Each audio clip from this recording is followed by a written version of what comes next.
Ladies and gentlemen, welcome back to Obsessive Compulsive Gaming. I am the Obsessive Compulsive Gamer, joined once again by my faithful manservant slash bucktotem Bertrum. Say hello, Bertrum. Hello, Bertrum. You know, dear viewers, vampires are everywhere. Recently we got Nosferatu, one of the most frightening and arousing films I have ever seen. Who knew that I needed some Orlok schlong in my life? Ha! There's vampires on film, on TV, in books, in erotic fan fiction. In fact, I'm sure my neighbor Mr. Alucard is a vampire. No man should be that pale. I saw him eating a cat last week. You see? Clearly a vampire. Do vampires eat cats? Sure. Why not? And of course you'll find dreaded vampires in video games. Case in point, Legacy of Kain, a video game series more bloodthirsty than an anemic porn star with a throat fetish. So come with me, dear viewer, as we explore the wonderful world of Legacy of Kain. The games, the story. Hell, maybe I'll explain the meaning of life at the end of the video. Spoilers, he doesn't. Shut up, Bertrum. Wait, there he is, that vampiric bastard. Mr. Alucard, put that cat down. What is this? What is it? What is this? What is it? What is it? I forgot that you haven't played these games, Barry Burton, you beautiful bearded bastard. Legacy of Kain is a series of dark fantasy action-adventure video games set in the fictional land of Nosgoth, which I understand is somewhere between Tim Burton's house and the final resting place of Jack the Ripper. It's not. Let me dream, Bertram. The concept was formulated in 1993 by Dennis Dyack and Ken McCulloch. If you're thinking, Dennis Dyack? Where have I heard that name before? Then let me expose myself to you, dear viewer. Once upon a time in an enchanted land called Canada, Dennis Dyack was the president of Silicon Knights. They made Eternal Darkness, Metal Gear Solid the Twin Snakes, and an absolutely abysmal video game by the name of Too Human. I haven't played it, but I'm allowed to call it abysmal. You know, this being my video and all. Anyway, Blood Omen was originally called The Pillars of Nosgoth, which I think is a little too much like a video game I came up with, also in 1993, called The Innards of a Goth, in which you, the player, would have explored the inside of a goth. So kind of like Honey, I Shrunk the Kids. If Honey, I Shrunk the Kids opened with a player character getting cursed and then forcibly inserted into the anus of someone who looked a lot like Marilyn Manson. Anyway, Pillars of Nosgoth became Blood Omen Legacy of Kain, and was co-developed by Crystal Dynamics and released to the public in 1996. A year I remember fondly as the year I played such fantastic video games as Resident Evil, Crash Bandicoot, and the Alien Trilogy. It was also the year I was bitten by a vampire under the light of a full moon on the arse. But we're not here to talk about that. No. Interestingly, Blood Omen was the only game in the series to be made by Silicon Knights for reasons. So the other 4 games, Soul Reaver, Soul Reaver 2, Blood Omen 2, and finally Legacy of Kain Defiance, would be developed by Crystal Dynamics, with direction and writing by Amy Hennig, who you might know from her work at Naughty Dog on the Uncharted and Jak and Daxter series of video games. No, actually, she was only involved with Blood Omen, Soul Reaver 1 and 2, and Defiance. Someone else was in charge of overseeing Blood Omen 2. Who? Well, I don't bloody know. Santa Claus? The Easter Bunny? King Kong? Don't you think you should check? Oh, but that means I have to do some actual work. I need to open the internet thing and... Oh, fine. Blood Omen 2 was created by a different team at Crystal Dynamics under the direction of Glenn Schofield. Happy? I'd be happier with a raise. Here is your raise, Bertrum. For those of you who can't see what I'm doing, I'm waving my middle finger at Bertrum. Now Bertrum is biting my finger. Ouch! Anyway, let's talk a little bit about the gameplay for the Legacy of Kain series. How little? I don't know. A little bit. Yes, but how little? I'm deciding if I have time to run to the toilet, so how long are you going to talk about the gameplay? Well, let's see. I'll probably talk about gameplay for the next 2 minutes and 57 seconds. Then I'm going to take a break, during which I'll probably throw you out of the window for these needless interruptions when I'm trying to record this bloody video. Actually, I don't really need to go to the toilet just yet. Please continue, sir. Thank you. Blood Omen Legacy of Kain is a bit of an oddball in this series gameplay-wise. While the other games are predominantly third-person action-adventure platforming hack-and-slashy puzzle-solving exploratory affairs, Blood Omen is an ugly top-down perspective RPG thing that sees you playing as Kain, exploring dungeons and pulling switches and slurping up more blood than a leech on a feeding frenzy. It's all very odd. Just imagine something like Diablo or early Fallout games, and you'll get the idea. Thankfully, like I said, Soul Reaver 1 through Defiance abandon the top-down bollocks and make for a more God of War meets Tomb Raider meets Dracula and the local drinking establishment vibe. Just play the bloody games, dear viewers. You understand what I mean.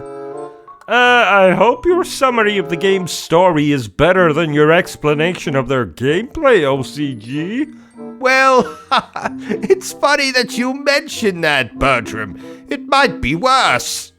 Oh no. The 5 Legacy of Kain video games essentially revolve around 2 characters, Kain and Raziel, as they try to defy their fate and restore balance to Nosgoth or some such nonsense. It's a lot more complicated than that, but fret not, dear viewer, for I will recap the story of this video game series the only way I know how. Badly.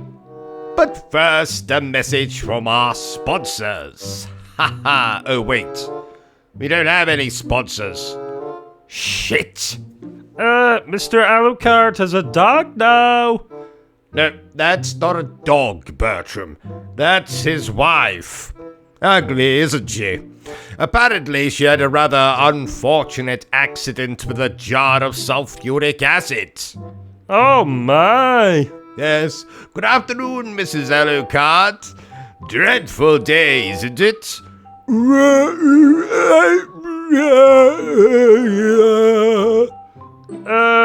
What is she saying? I have no bloody idea. Just smile and nod. Ha ha! That's nice, Mrs. Alucard. Crazy bitch. What was I saying before? Oh, yes, the story. So, the health, or HP, if you will, of the land of Nosgoth is inextricably tied to 9 thingamajigs known as the Pillars of Nosgoth. Good name for a set of pillars. Dreadful name for a video game. What the hell was Dennis Dyack thinking? Anyway, the pillars are preserved by sorcerers known as the Circle of 9. Because there's 9 of them? No, because they're all German. Of course, because there's 9 of them, you idiots. Anyway, each of these bloody sorcerers serves as the guardian of an individual pillar. Basically, when a guardian dies, a new one is born to take their place. Oh, that's not very fair, making a baby guard a pillar. Well, I don't think they make them do it when they come out of the bloody womb, Bertram. They probably wait for a few years. Oh! In the prologue of Blood Omen, which, if you've been paying attention, you'll know is the first video game in this series. What series?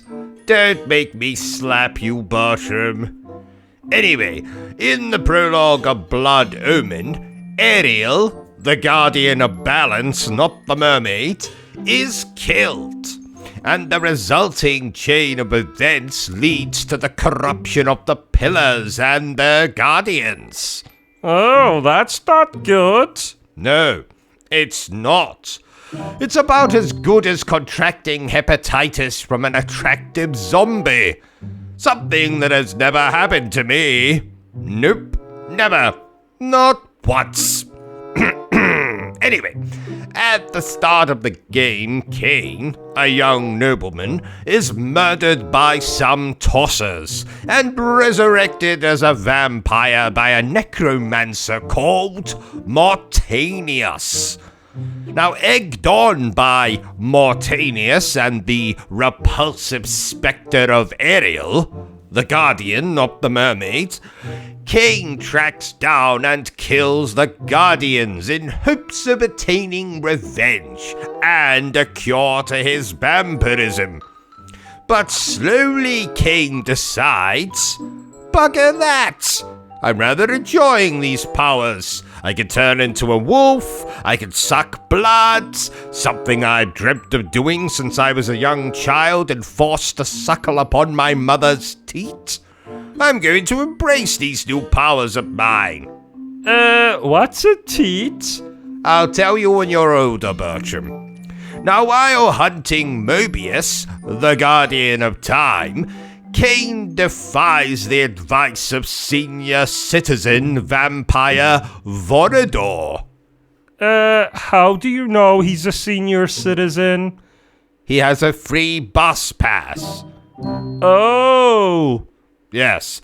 So Kain defies Vorador, travels back in time, and using the Soul Reaver, prevents a tyrant king from coming to power. Prevents him from coming to power. What's the Soul Reaver? It's a plastic sword. Really? Well, it's definitely a sword. Whether it's plastic or not, I cannot possibly say. You see, I've never seen it for myself. This being a video game and all. Oh, I understand. Anyway, Kain killing that tyrant, who totally deserved it, by the way, creates a temporal paradox space-time continuum science Star Wars Star Trek thing that results in a new timeline in which all of Nosgoth's vampires, including the sexy ones in leather, have been hunted to extinction. So Kain says, I'm not having that.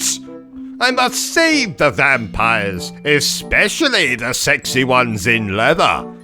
So he figures out that Mortanius, the Guardian of Death, orchestrated his murder to purge the circle or some such nonsense. Kain realizes that he himself is the final corrupt guardian, born as Ariel's successor, and is left to decide between sacrificing himself to restore the world, but destroying the vampire race, or ruling over Nosgoth like a villainous badass. So obviously, Kain chooses to do just that. Now, Kain raises vampire lieutenants to conquer Nosgoth's human kingdoms, but 1,500 years later, one of Kain's lieutenants, Raziel, grows wings or some such bollocks, so Kain decides, I'm not having that, and has the poor fellow executed, thrown into a bloody watery grave pit thing. But an entity known as the Elder God resurrects Raziel, who eventually tracks Kain down and confronts the evil bastard. How? He hits Kain very, very, very hard with the Soul Reaver, but because it is made of plastic, or so I believe, the damn thing shatters, and the captive spirit inside the blade binds itself to Raziel's arm. Raziel tracks down and murders all of his brethren, which is Sporin language for brothers. Anyway, Raziel murders his brothers using but soon, Raziel discovers that Kain resurrected them all from the corpses of the Seraphan, an ancient vampire-hunting spiritual brotherhood. Infuriated at this revelation, Raziel pursues Kain to an abandoned time machine thing, and Kain lures him into the past. Oh, and when he arrives in the past, Raziel meets Mobius, not to be confused with Morbius from The Matrix. Oh, I love those movies. Yes, I much prefer the pornographic parody version. You see, in that version, the red and blue pills are called poppers, apparently. So I'm told. It's something I obviously know nothing about. Not one thing, but apparently, poppers make it easier to... never mind. So, Raziel meets Mobius and conspires with the gentleman to destroy Kain. But, after realizing that Kain wishes to restore the Pillars of Nosgoth, and learning that Mobius secretly dishes out sexual favors for the Elder God, Raziel decides to do something else, which I can't remember right now because I'm old as fuck. Now, on advice from Vorador, you know, the senior citizen vampire with the free bus pass, Raziel seeks out Janos Aldrin, an infamous long-dead vampire who holds the key to his destiny or some such nonsense. Raziel meets Kain again and they both engage in... This triggers another temporal paradox space-time continuum science Star Wars Star Trek thing, which changes Kain's fate. somehow.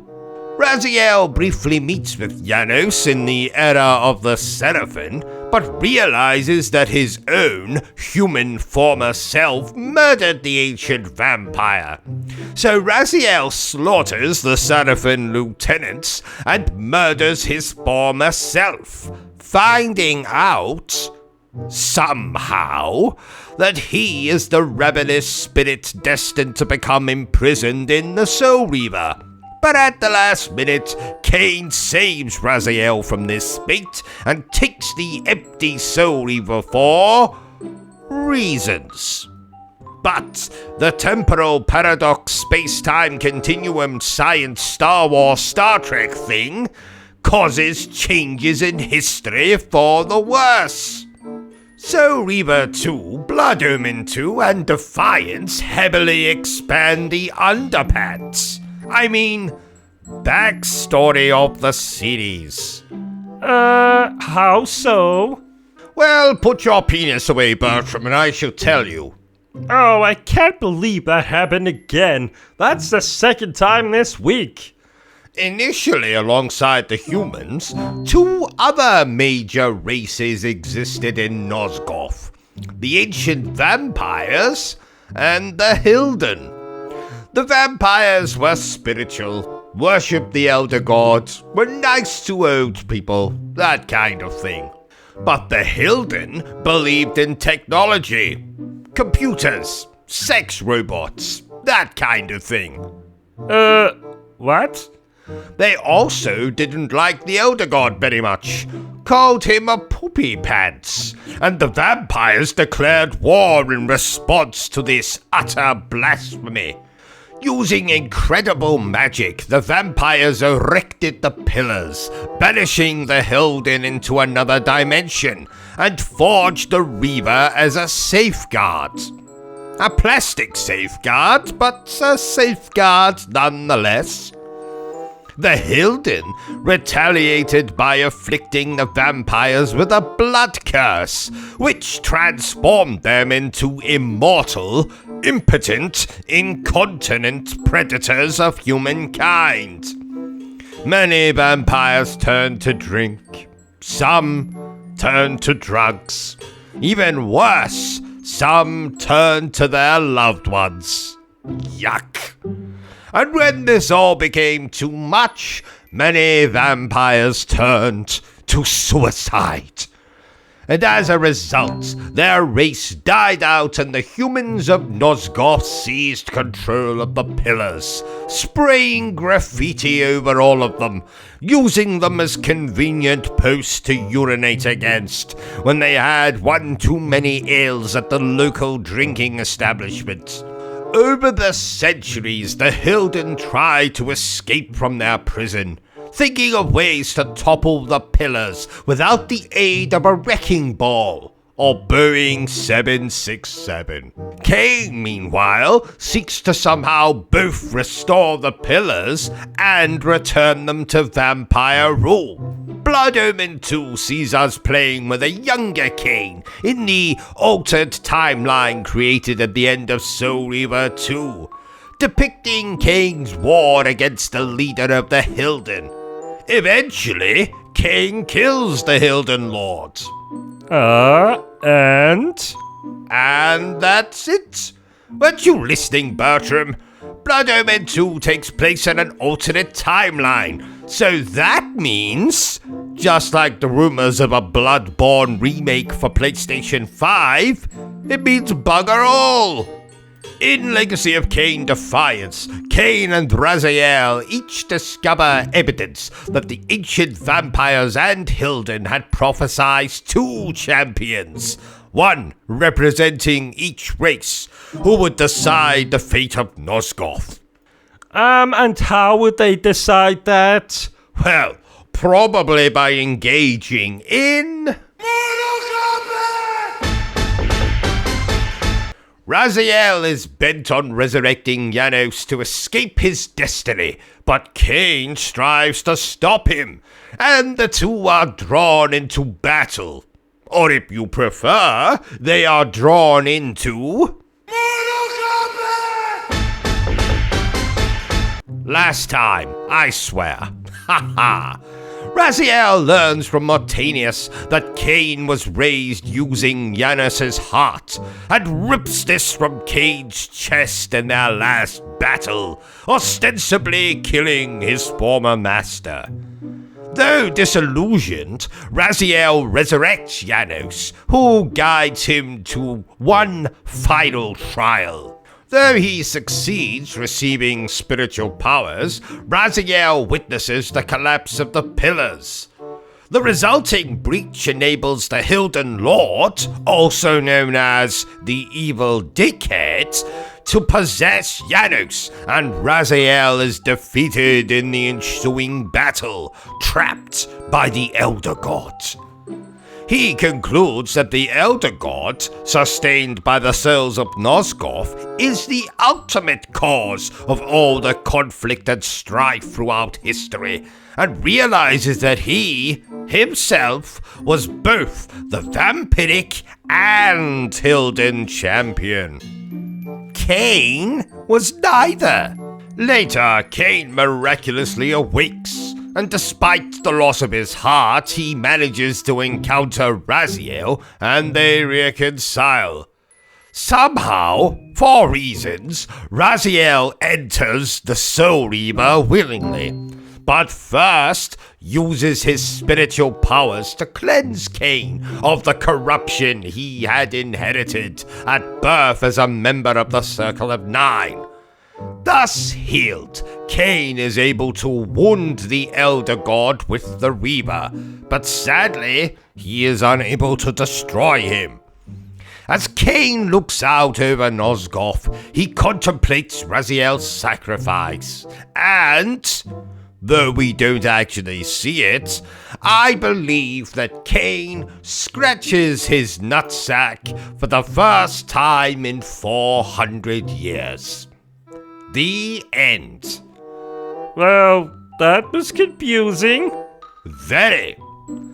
But that kind of, sort of, is a summary of the story for every game in the Legacy of Kain series. To date, the Legacy of Kain games have sold well in excess of 3.5 million copies. There's been games, of course, merchandise, and even a cancelled sequel or two. In 2004, a sixth game called Legacy of Kain: The Dark Prophecy was in development and cancelled for reasons. Later in 2012, another game, Legacy of Kain: Dead Son, was also cancelled for reasons. Will we ever get a new game in this series? Who the hell knows? Though, a remastered collection of Soul Reaver 1 and 2 released recently, so maybe we'll get a new Legacy of Kain game. And maybe I'll become a millionaire and marry Judy Garland. Isn't she dead? Yes, but there's no law forbidding it, I think. Anyway, I hope you've enjoyed this little walk through the wonderful world of Legacy of Kain. In the meantime, remember the single most important thing I always tell you, dear viewer, and that is to always stay obsessed with gaming. Say goodbye, Bertram. Wait, isn't there a prequel comic coming out soon? You didn't mention that. Oh. Shit. Are you still here? Oh. You must have really enjoyed this video then. In that case, you had better subscribe to the channel and check out our other content. Otherwise, you're a booby pants, and no one wants to be a booby pants.